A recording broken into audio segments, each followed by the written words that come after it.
Mukhang malapit nang magkasundo ang US at Canada sa isang kasunduan sa kalakalan. Pero ngayon, nabigo ang mga pag-uusap at natuturuan na ang magkabilang panig. Sabi ni punong ministro ng Canada na si Mark Carney, masyado marami ang hinihingi ng Washington at kakaunti lang ang iniaalok.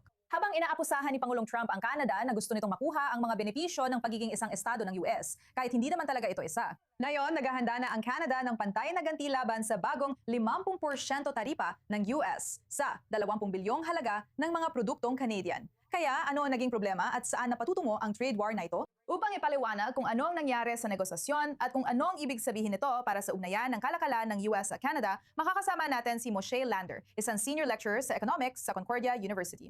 Sige, sabi ni Mark Carney, masyadong marami ang hiningi ng US at masyadong kaunti ang inialok. Ano sa tingin mo ang mga naging hadlang na tuluyang nagpabagsak sa kasunduang ito? Gusto ng US na magkaroon ng access sa dairy market ng Canada. Sa ngayon, may kaunting access na sila at hindi pa nga nila lubos na ginagamit ang meron sila. Pero madali itong gawing target. May sistema ang Canada ng supply management na naglalayong protektahan ng mga magsasaka nila laban sa kompetisyon.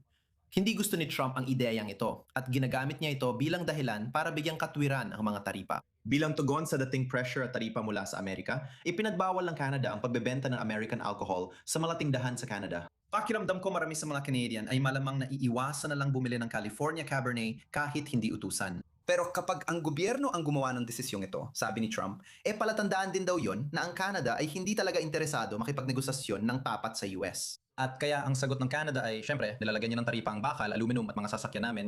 Akala ko ba may free trade agreement tayo dito? Anong ginagawa nyo? Kaya lalong tumitindi ang hindi pagkakaunawaan sa magkabilang panig. Pero ang Canada ay talagang mukhang biktima dito sa mga maling patakaran ni Trump sa ekonomiya na parang hindi naman gumagana. Interesante. Sa tingin mo, gaano kalaki ang magiging pinsala nito sa mga negosyo at mamimili sa Amerika itong tinatawag na dollar for dollar na ganting aksyon na banta ng Canada? O ang numerong binabanggit niyon ay ang mga taripa na ipapataw ng mga Amerikano sa Canada ay aabot sa 20 bilyong halaga ng mga produkto at serbisyo mula Canada. Ngayon, para magkaroon ng perspektiba, ang Canada ay nakikipagkalakalan ng humigit kumulang $1 bilyon kada araw sa US. Kaya ang 20 billion dollar ay halos 3 linggo lang ng mga export. Kaya hindi ito yung tipong bagay na tuluyang sisira sa ekonomiya ng Canada. At kung gaganti ang Canada ng 20 billion dollar, ang ekonomiya ng US ay mga 12 beses na mas malaki kaysa sa Canada. Kaya siguro katumbas lang yon ng mga 1.5 araw na halaga. Kaya hindi naman ito isang bagay na napakalaki, pero ito ay isang simbolikong hakbang na gustong ipakita ng Canada sa mga Amerikano na sa ilalim ng free trade deal, hindi mo pwedeng basta-basta patawan ng taripa ang mga bansang may free trade agreement ha. Gusto ring ipunto ng Canada sa mga Amerikano na sa tingin ko 37 estado ng US ang naniniwalang Canada ang kanilang pinakamalaking trade partner. At lahat ng 50 estado ay nagsasabing ang Canada ay kabilang sa 3 pinakamalaking trade partner ng bawat isa sa kanila. Kaya alam mo, ang pagkawala ng negosyo mula sa Canada ay hindi basta-basta lang na pwedeng baliwalain at sabihin, sige, hahanap na lang tayo ng iba. Talagang kailangan ng US ang Canada. Kahit pa sinasabi ni Trump na hindi nila kailangan ng Canada para sa kahit ano. At siguradong kailangan din ng Canada ang US. Ito ang pinakamalaking ekonomiya sa mundo at nasa tabi lang natin. Alam mo, naririnig na natin si Trump na pinalalala pa ang kanyang mga pahayag. Hindi na nakakagulat yon. Nakikita mo ba na may posibilidad na bumalik sa negosasyon o haharapin na natin ang mas malalim at mas matagal na trade war sa pagitan ng US at Canada? Sa tingin ko, binibilang ng mga Canadian ang mga araw at sinasabi na may mga 1,000 araw pabago matapos ang termino ni Trump. At pagkatapos noon ay baka magkaroon ng pagkakataon na ayusin ang mga bagay-bagay. Pero sa ngayon, may umiiral na free trade agreement na kasalukuyang nire-renegotiate at handang-handa si Trump na talikuran ito. Sa tingin ko, ang araw na hindi niya nadaluhan sa universidad ay yung araw na itinuro na maganda ang kalakalan. Kaya lang, mukhang hindi niya talaga naiintindihan yon. At alam mo, ang problema syempre ay habang tumatagal ito, mas lalo itong nakakasira sa parehong bansa. May paraan para makabalik. Mahahanap din nila ang paraan pabalik sa isa't isa. Pero matagal na maalala ng mga Canadian kung paano sila tinrata ng mga Amerikano. Hindi ko alam kung ganoon din kalakas ang magiging epekto nito sa kabila ng hangganan dahil kahit na malaking trade partner ang Canada sa US, hindi kasing halaga ang kalakalan bilang porsyento ng GDP sa US kumpara sa Canada. Tama. Sige, gusto ko sanang pag-usapan ng kasalukuyang kalagayan ng ekonomiya ng Amerika. Samahan nyo kami. Ang utang ng Amerika ay umabot na sa nakakagulat na bagong antas, 40 trilyong dolyar. Iyan ay higit doble ng utang ng US. 10 taon lang ang nakalipas. At patuloy pa rin itong tumataas. Mas malaki ang ginagastos ng gobyerno kaysa sa kinikita nito. Tumataas din ang mga bayad sa interes. At ang rate ng pangungutang sa loob ng 30 taon ay umabot na sa pinakamataas nitong antas sa halos 2 dekada. Moshe, gusto kong bumalik sa iyo tungkol dito. Ang 48 trilyong dolyar ay isang nakakabiglang halaga. Pero gaano nga ba dapat mag-alala ang mga Amerikano?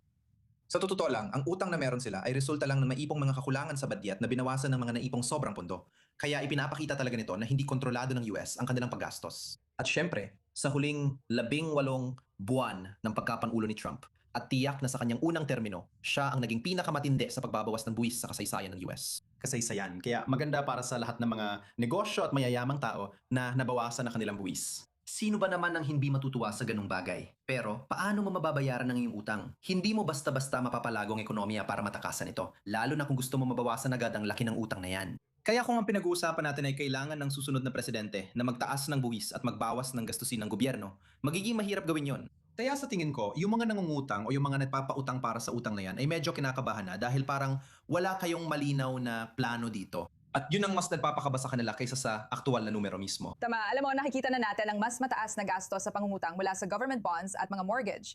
Paano nga ba naapektuhan ng lumalaking utang na ito ang mga tao sa kanilang araw-araw na buhay? At kailan natin makikita ang pagbabagong ito? Kung ang gobyerno ay nangungutang sa mas mataas na interes, sila pa rin ang pinakaligtas na pagpipilian dahil sa teorya, hindi kailanman magde-default ang gobyerno ng US sa kanilang utang. Ngayon, isang tabi muna natin ang factor ni Trump sa pahayag na yan.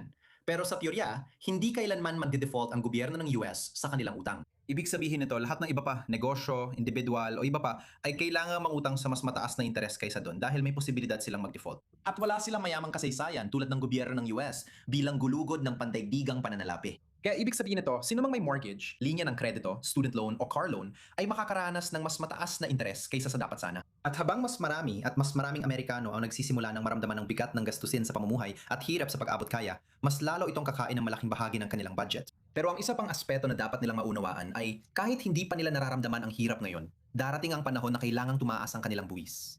O kaya ibabawasan ng gobyerno ang perang ginagastos para suportahan sila. At saan manggagaling ang perang yon? Kailangan itong kunin mula sa ipon o kaya sa kasalukuyang pinagkakakitaan. Kaya sa bandang huli, talagang mararamdaman ng mga Amerikano ito, hindi lang sa mas mataas na gasto sa pangungutang. Tama, ang tanong syempre ay, alam mo, gaano nga ba kaseryoso ang magiging pressure na yan sa panahon ni Trump? Masasabi mo, kung ang stress na yan ay magpapatuloy pa hanggang sa susunod na pagkapangulo at ang susunod na presidente ang kailangang humagap sa mga epekto ng lahat ng ito. Sige, ituloy mo lang. Magandang ideya yan, pasensya na. Hindi. Gusto ko lang marinig ang huling opinion mo tungkol dyan bago tayo magpatuloy. Sasabihin ko lang na yan talagang papel ng bawat presidente. Iiwan mo ang gulo para sa iba na maglinis. Kinukuha mo ang kredito kapag naging maganda ang resulta at sinisisi mo ang iba kapag pumalpak. Kaya maganda yan sa politika pero hindi ibig sabihin maganda rin sa ekonomiya.